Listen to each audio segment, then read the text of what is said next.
For weeks, Israelis have waited in trepidation for a major attack by Hezbollah in retaliation for Israel's assassination of a senior commander of the Lebanese group in Beirut last month, amid widespread fears that a cross-border escalation could spiral into an all-out regional war. But much of Israel woke up on Sunday to find that, at least for the immediate term, the long-dreaded attack appeared to be over almost before it started.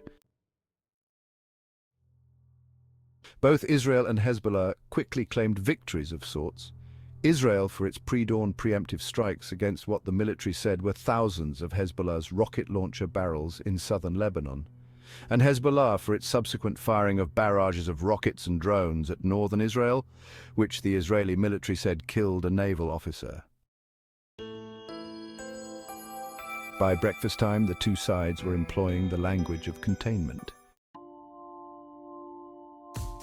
Hezbollah announced that it had completed the first stage of its attack to avenge the assassination of the senior commander, Fuad Shukr, and appeared to be calling it a day, at least for now.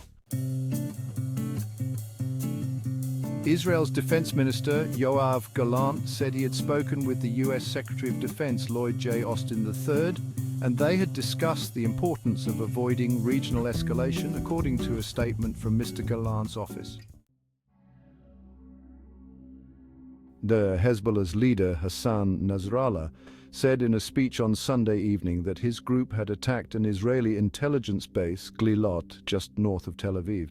If the results of the attack on the base turned out to be satisfactory, he said, the militia would rest its case.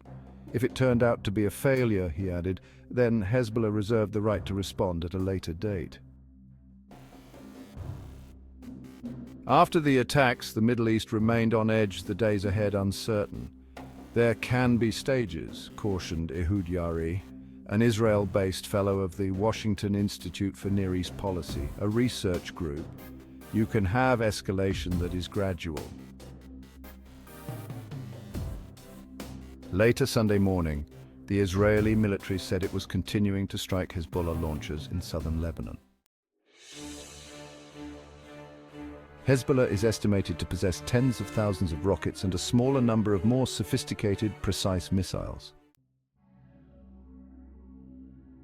And Iran, Hezbollah's patron, still has an open account with Israel, blaming it for the assassination of Ismail Haniyeh, the political leader of its ally Hamas, while he was in Tehran just hours after the killing of Mr. Shukr. Israel officially took responsibility for Mr. Shukr's death, but not for Mr. Haniyeh's.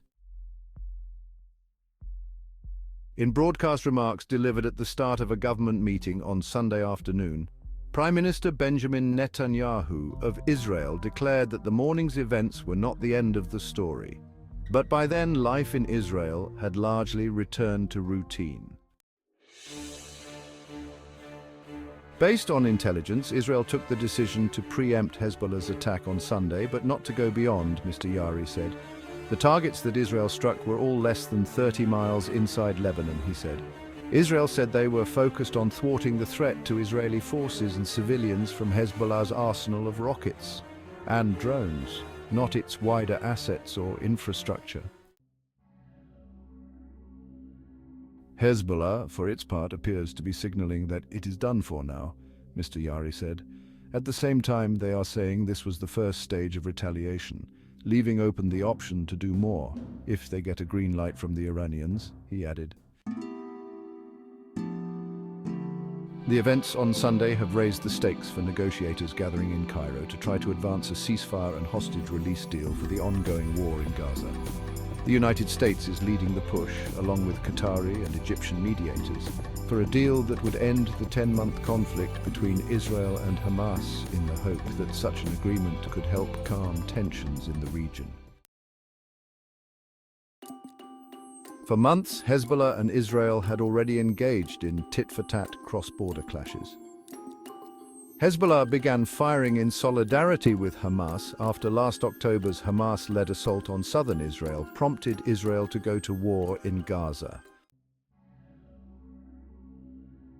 The exchanges between Israel and Hezbollah have grown in intensity in recent weeks, in what many analysts have described as a war of attrition. An all-out war between Israel and Hezbollah would be devastating for both sides, experts say. Hezbollah's rockets and missiles can reach much of Israel and could paralyze parts of the country for weeks or months. But the group must weigh its desire for revenge against the risks of a backlash at home in Lebanon, which is already mired in political and economic turmoil. Israel has long been readying for a war in Lebanon and is probably much better prepared than it was on its southern front, where Hamas took it by surprise in October. Mr. Netanyahu said that Israeli forces destroyed thousands of Hezbollah's short-range rockets on Sunday and intercepted a swarm of drones that he said Hezbollah had launched at a strategic target in the center of the country. Tens of thousands of residents of the towns and villages on both sides of Israel's border with Lebanon have been displaced from their homes for nearly 10 months. This is an additional step in changing the situation in the north and returning our residents securely to their homes, Mr. Netanyahu said of Sunday's actions, but no date has been set for their return.